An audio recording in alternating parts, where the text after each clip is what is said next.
se mostram céticos, o que acham que é mais fácil. Dizer: eu perdoo os seus pecados, ou levante, pegue a sua maca e ande. Pois bem, para que fique claro que eu sou o Filho do Homem e estou autorizado a fazer uma coisa e outra, voltou-se para o paralítico e ordenou: levante, pega a sua maca e vá para casa. E o homem assim fez. Levantou-se, pegou sua maca e saiu andando diante de todos. Eles esfregaram os olhos, custando acreditar no que viram. Mas então louvaram a Deus, dizendo: nunca vimos nada igual. Feche seus olhos, vamos orar.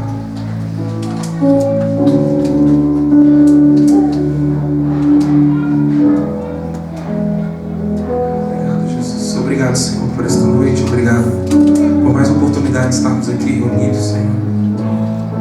Pedimos para que o Senhor ministre os nossos corações nessas noites. Entregamos o nosso louvor como oferta a Ti, Pai.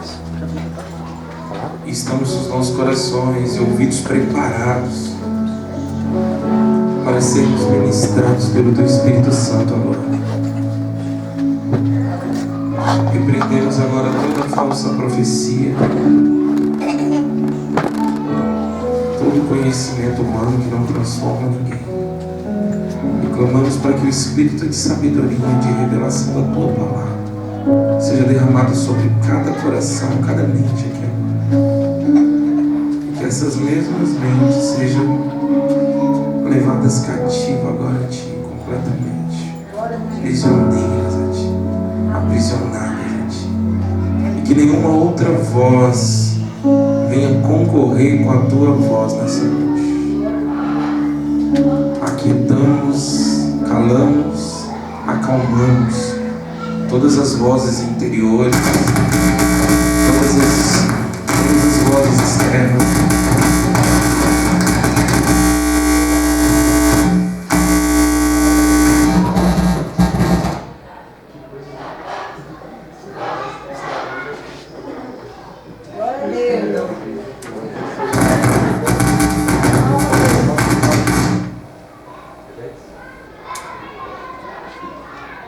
Deu mute no teclado aí? Sim. Hã? Solta aí, isso vai ser.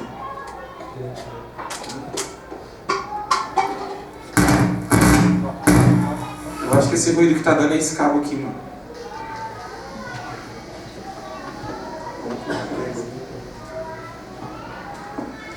Amém? Satanás não brinca não, gente. Quando ele não usa o teclado, usa o tecladista. Quando eu não uso o tecladista, eu uso o guitarrista. O que você está fazendo aí, né? Ele veio buscar um banquinho pra tu? Hã? Foi, pai? Tu tava de olho aberto na hora da oração. Meu pai é terrível.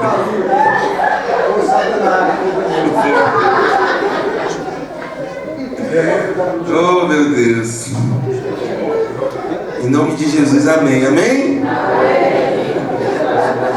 Foi igreja bagunçada.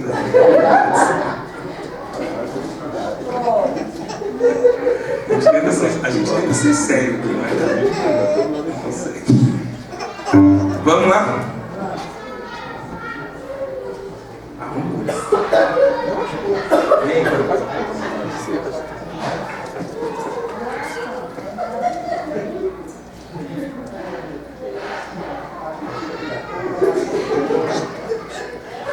Amém, igreja? A paz do Senhor, queridos. Muitas das vezes, né?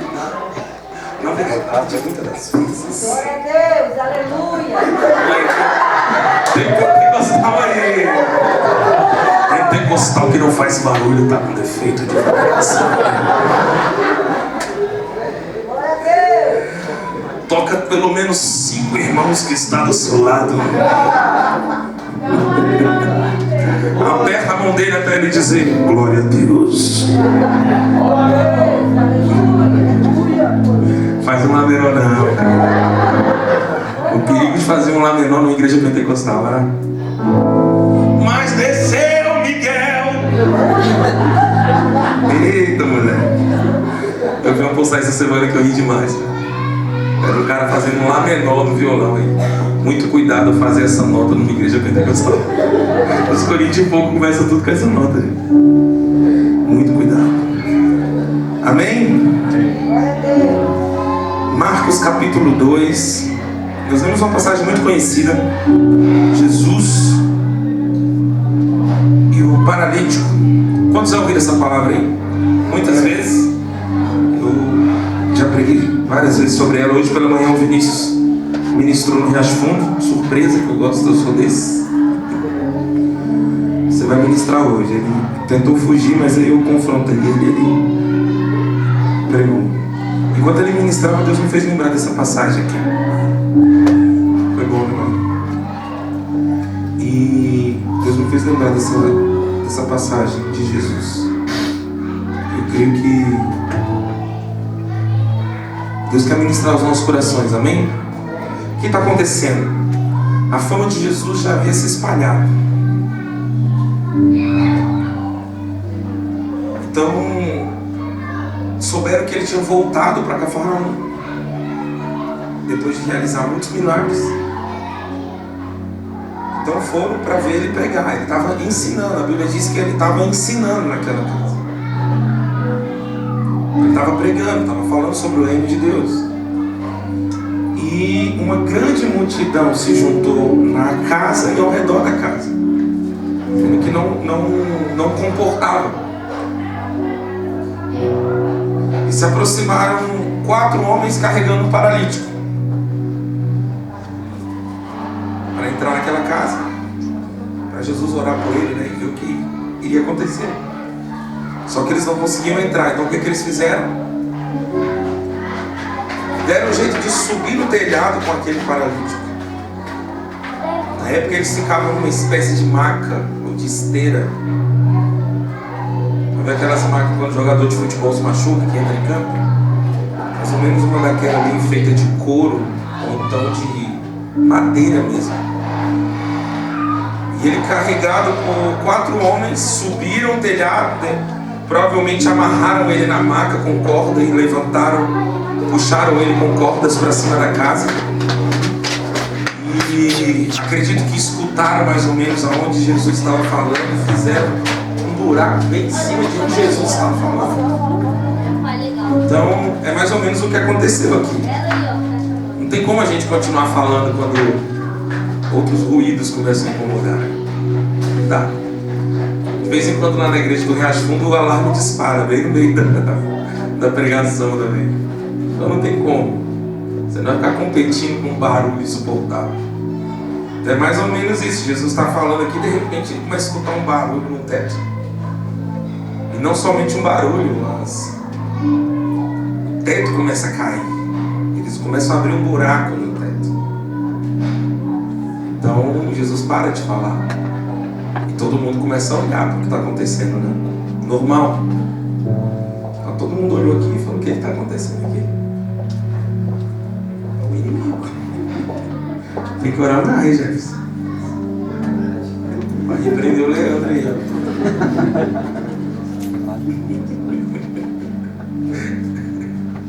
O Leandro de nossas almas é forte.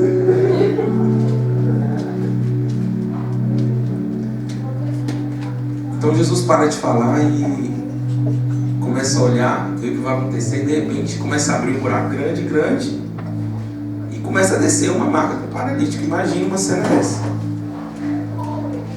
Então nessa hora todo mundo para ver qual vai ser a reação de Jesus, né? Vamos ver agora. Provavelmente ele vai curar, já curou, ele tem poder para isso. Mas antes de qualquer coisa, Jesus ele olha para aquele paralítico e a primeira coisa que ele diz: filho. Que talvez para mim, para você, não signifique muita coisa. Talvez para você que teve um pai para te chamar de filho todo dia, não significa nada, é normal. Para alguém que teve a presença de um pai dentro de casa, que não teve ausência paterna, Não significa nada isso. Alguém para me chamar de filho é comum, é normal. Mas será que esse foi o mesmo impacto que causou na vida daquele cara? Porque talvez Jesus tivesse a mesma idade ou até fosse mais novo do que ele. Eu acredito que Jesus era mais novo do que ele. Então como é que alguém da mesma idade, que nunca viu uma pessoa, olha para ela e chama de filho? Porque Jesus sabia os traumas que aquele cara carregava. Eu posso crer que o relacionamento dele com a família não era bom, sabe por quê? Porque se ele tivesse um bom relacionamento com a família, quem teria levado ele a Jesus teria sido o pai e os irmãos. Se ele tivesse um bom relacionamento com a família, Jesus não teria falado para ele assim, ó, pode ir para casa. Jesus não falou, vai e não pegues mais, ou então me siga, não. Levanta, pega a tua cama e volta para a tua casa. Então talvez a primeira rejeição que esse cara tenha sofrido foi dentro de casa. E na verdade, as maiores rejeições que nós sofremos é dentro da nossa casa. Palavras que travam a nossa vida, palavras que destroem o nosso futuro, são palavras que nós carregamos às vezes na nossa infância. Estava conversando com um discípulo meu aqui da igreja, ele falou assim, cara, meu pai virou para mim e falou, você vai ser um fracassado, você não vai ser ninguém. E ele falou, demorou muito tempo para eu conseguir liberar o perdão do meu pai, porque essa palavra, ela acaba conduzindo a nossa vida, seja para o bem ou seja para o mal. Quando é para o mal, você agarra aquela palavra e fala, realmente, eu sou um fracassado, meu pai tem razão. Ou então você vai querer fazer de tudo para mostrar para o teu pai que você não vai ser um fracassado. Ou seja, de qualquer forma, essa palavra vai guiar e conduzir a tua vida. Eu não tenho que vencer na vida para mostrar ou para provar nada para ninguém. Eu não tenho que me tornar um vencedor para provar e para mostrar nada para ninguém. Mas é a força que a rejeição que sofremos dentro da nossa casa tem de paralisar a nossa vida. Às vezes uma pessoa muito acuada, muito tímida, tem medo de relacionamentos, tem medo de se expor, tem medo de arriscar. Talvez teve uma autoestima tão destruída dentro da sua família que hoje não consegue se relacionar, não consegue arriscar porque tem medo. Ah, eu não vou fazer esse concurso não, porque se eu não passar, meu pai vai ter razão, eu sou um fracassado. Você é um burro.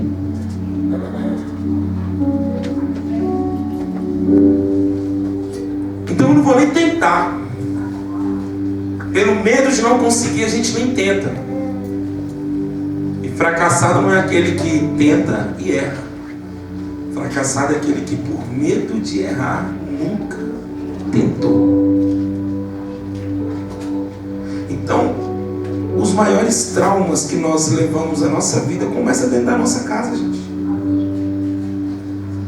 Talvez esse homem tenha nascido paralítico, já tenha nascido com esse problema, ou talvez ele tenha adquirido esse problema. Talvez a raiva, o ódio, quando não tratado, ele começa a deformar a gente. Sabia disso? Já foi comprovado que a maioria das causas de câncer são problemas psicológicos. São angústias, são raivas, são traumas que não são tratados e você vai alimentando aquele ódio, aquela angústia e explode no corpo, explode na pele, vira doença no corpo, no sangue. Então talvez o que aconteceu com esse cara foi isso. Teve um trauma tão grande dentro de casa que ele não conseguia perdoar a família. Ele foi alimentando aquele ódio e ele foi paralisando. Pode ser? Pode. Que eu acredito que tenha sido. Mas vamos entender o porquê. Então, às vezes nós carregamos esses traumas o resto da nossa vida. São muitos deles. Eu costumo dizer nas escolas, quando eu falo sobre família, eu costumo dizer que aquilo que tem muito poder de nos alegrar tem o mesmo poder de nos entristecer. Sim ou não? Aquilo que tem potencial de me colocar para cima tem o mesmo potencial de me colocar para baixo.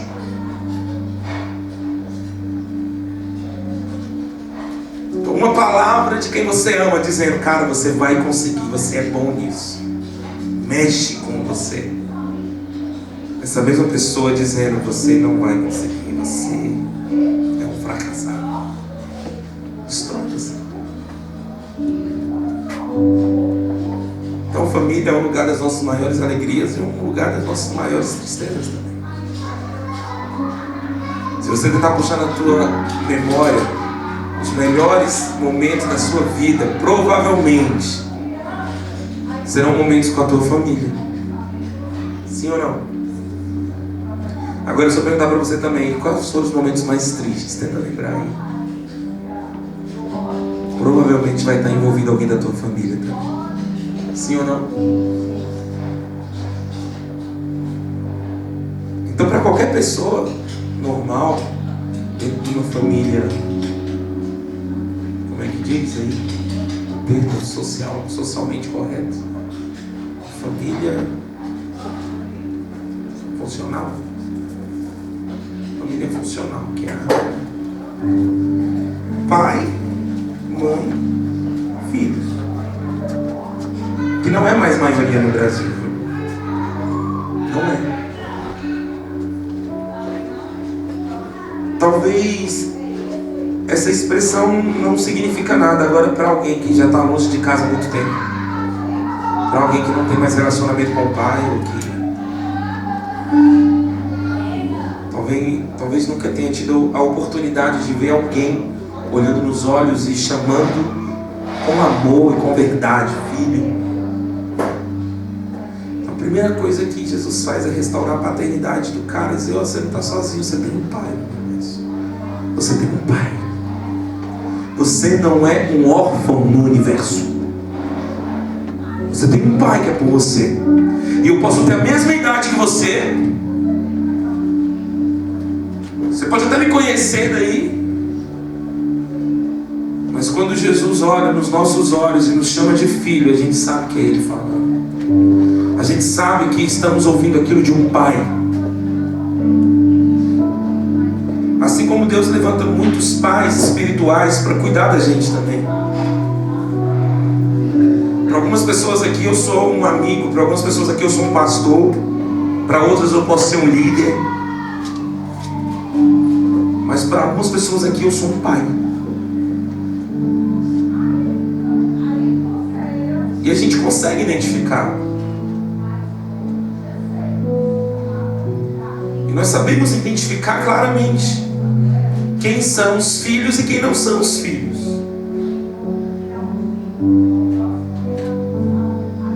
Que Deus te levante nesses dias como um pai espiritual também, para você adotar uma geração que se sente órfã, cara. Que aprender com a religião que nosso Deus não é pai. Nosso Deus é o Deus supremo, soberano e todo poderoso. Não, eu não tenho papai. Ele me chama de filho. E entender isso transforma a vida de alguns. Talvez alguém que viveu sem pai. Talvez alguém que não teve oportunidade de comemorar o Dia dos Pais na escola.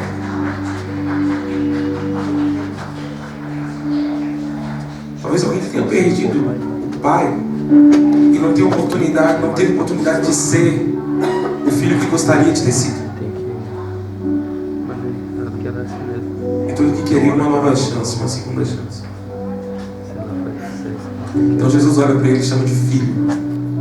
Filho? Imagina aquele cara, né? Todo mundo me chama de lixo, de nada. Porque assim que era tratado o cego, o mudo, o surdo, o paralítico, eles eram tratados como pessoas amaldiçoadas, eram marginalizados, eram humilhados. Era assim que vivia a pessoa doente na época. Adoeceu, não curou, tem maldição aí, tem pecado aí. Talvez o pecado dos seus pais está caindo sobre você. Então ninguém quer andar com pessoa amaldiçoada do povo de Israel. Então, você vai ver as pessoas que se aproximam de Jesus clamando por cura, eram todas pessoas marginalizadas. Era Bartimeu gritando na beira do caminho, as pessoas falando: cala a boca, sério, você está incomodando o mestre. Era a mulher do fluxo de sangue, tinha que se arrastar igual um bicho, igual um animal. Ninguém encostava uma mulher naquela situação. E com ele não era diferente. Era assim que era tratado o paralítico, né? Se existe preconceito hoje, no dia em que vivemos, ainda existe preconceito. Imagina naquela época. Ele vivia sujo, não tinha saneamento, não tinha fralda geriátrica, não tinha um banheiro próprio para eles, não tinha nada disso. Então o paralítico fedia.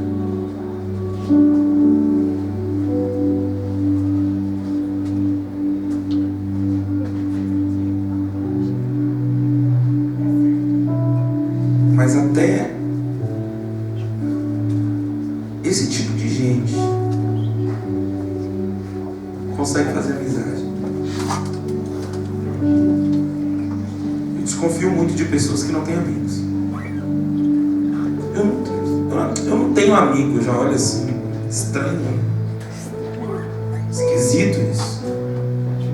Como é que alguém não tem amigo, cara?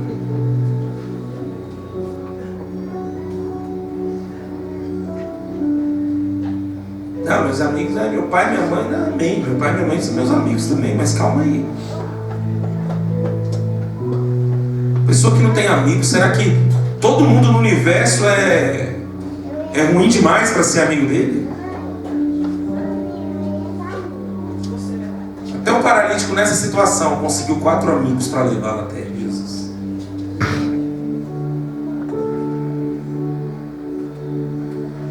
E quando Jesus chama de filho, para a multidão não significou nada, mas para aquele paralítico significou tudo.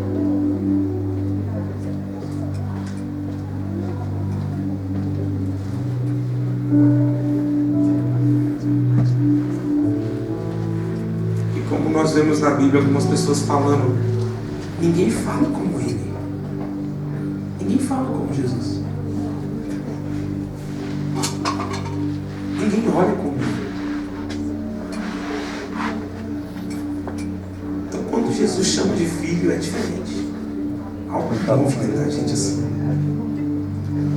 Entender a paternidade de Deus transforma as nossas vidas para sempre. Entender a paternidade de Deus muda até as nossas orações. Não existe ninguém que tenha entendido a paternidade de Deus e continue orando: ó Senhor, Deus do céu e da terra. Quem entendeu a paternidade de Deus, cara? Pai. Jesus. O único momento que Jesus chama Deus de Deus é na cruz, quando ele se sente só. Ele fala: Deus meu, você me desamparou. É isso mesmo. Mas em todos os momentos é Pai, Papai, Abba Pai, Paizinho. Quem sabe que é filho, até suas orações mudam. Eu não fico escolhendo palavra para conversar com meu pai. Se estiver precisando, pai, cheguei, pai, estou precisando disso aqui. Pai, me ajuda nisso aqui.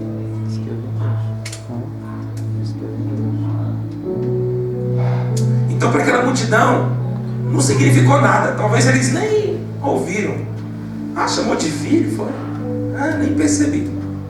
Mas para aquele cara significou tudo. Eu acredito que naquele momento ele já poderia falar: me leva de volta. Eu já ouvi o que eu queria ouvir.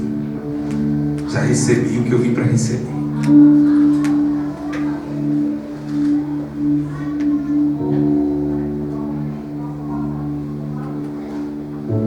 Mas Jesus continua.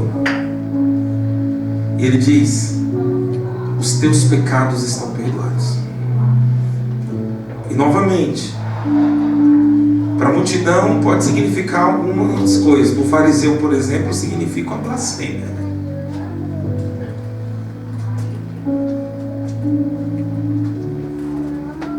Para outras pessoas que estavam ali só ouvindo, talvez não tenha significado muita coisa, não. Mas para ele significou muito. Primeiro, alguém me olhando nos meus olhos. Alguém que não escondeu o rosto de mim. Alguém que não fez cara de nojo para falar comigo. Alguém que me chamou de filho. E eu acreditei nas suas palavras. Agora, com essa mesma verdade, vira para mim e diz que os meus pecados estão perdoados.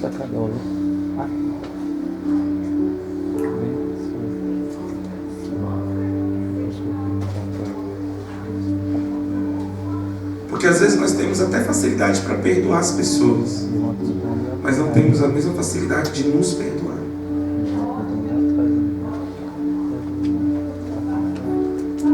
E a culpa, ela também adoece. A culpa, ela também paralisa. E na verdade eu conheço muita gente que tem facilidade para perdoar os outros. Graças a Deus. Nossa igreja não é uma igreja de gente rancorosa. É claro que tem, né? Mas geralmente no que eu conheço eu vejo pessoas com grande facilidade de perdoar os outros. Mas não tem a mesma facilidade de perdoar a si próprio. Então, os dois extremos, eles são ruins. Aquela pessoa que é muito exigente com o erro do próximo e não é com os próprios erros. Que Jesus fala: vê o cisco no olho do irmão, mas não vê a trave que está no próprio olho. Mas existe o contrário, a pessoa que vê o cisco no próprio olho.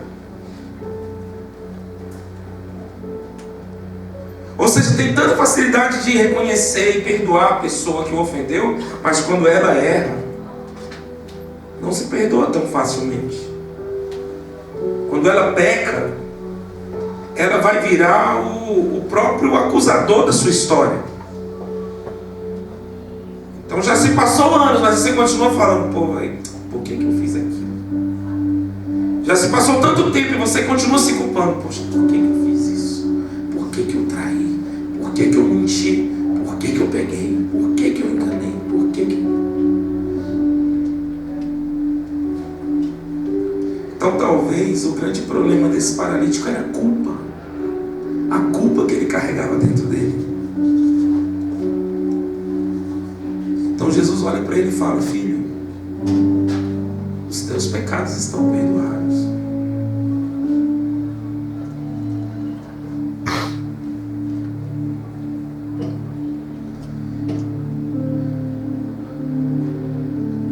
E você ouvir isso de um padre atrás de um confessionário já faz bem para a alma. Você ouvir isso de uma terapeuta, de um psicólogo, faz bem para a alma.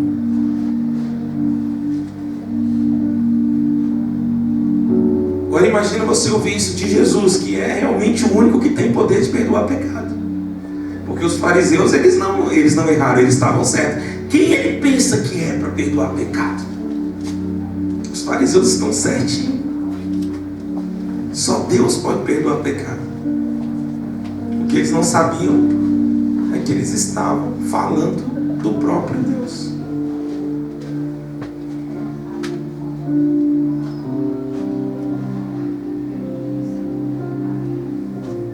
Então aquilo traz uma paz para o coração daquele cara que a gente não tem ideia.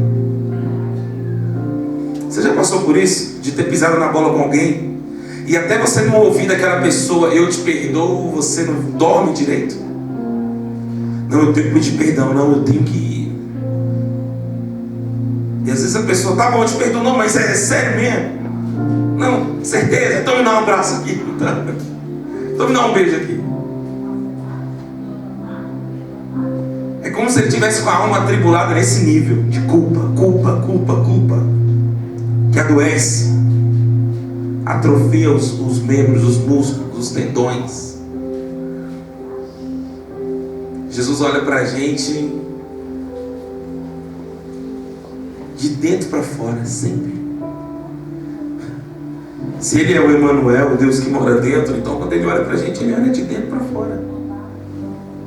Por isso que ele nunca vai julgar as nossas circunstâncias externas e aparentes sem antes olhar para o nosso interior. Por isso que ele nunca vai fazer nada externo na sua vida sem antes fazer dentro de você. Então quando ele olha aquele paralítico, todo mundo vê um cara numa maca. Se eu perguntar para você, o que o paralítico quer, gente? Quando o cego se aproxima de Jesus e Jesus faz uma pergunta: o que queres que eu te faça? Tá de brincadeira, mano. Eu sou cego, velho. Jesus está brincando. Não. É porque Jesus não olha como a gente olha. E o grande milagre na vida desse paralítico não foi voltar a andar, foi voltar perdoado. Ele pode ter pensado, cara, eu já me acostumei com a maca. Eu já me acostumei. São muitos anos aqui. O que eu não consigo me acostumar é com esse negócio aqui dentro de mim, ó, sufocando, me matando, me entalando, me colocando culpa todos os dias. Isso não dá. Porque quando o nosso problema é conosco, quando o nosso problema é com a nossa mente, como fugir? Você já tentou fugir de pensamento, não já?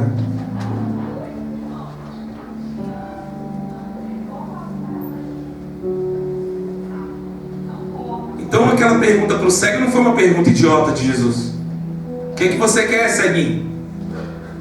Senhor, eu quero ver.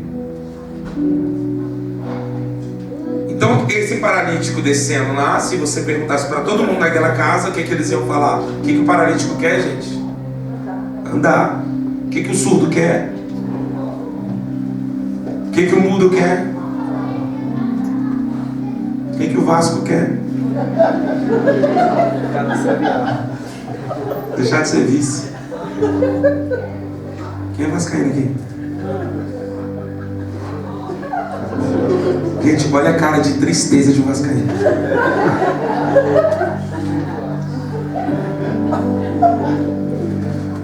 Parece óbvio, né? Um vascaíno se aproxima de Jesus e Jesus pergunta: o que queres que eu te faça?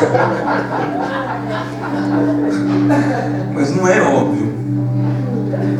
O óbvio era Jesus falar: levanta e anda. Mas Jesus olha primeiro para dentro dele e Jesus vê uma alma muito mais destruída do que um corpo.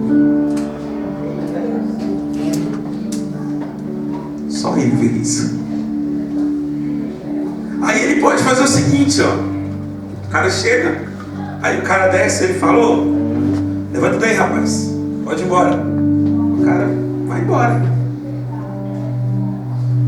Continua traumatizado, continua ferido, continua sem falar com a família, continua cheio de culpa,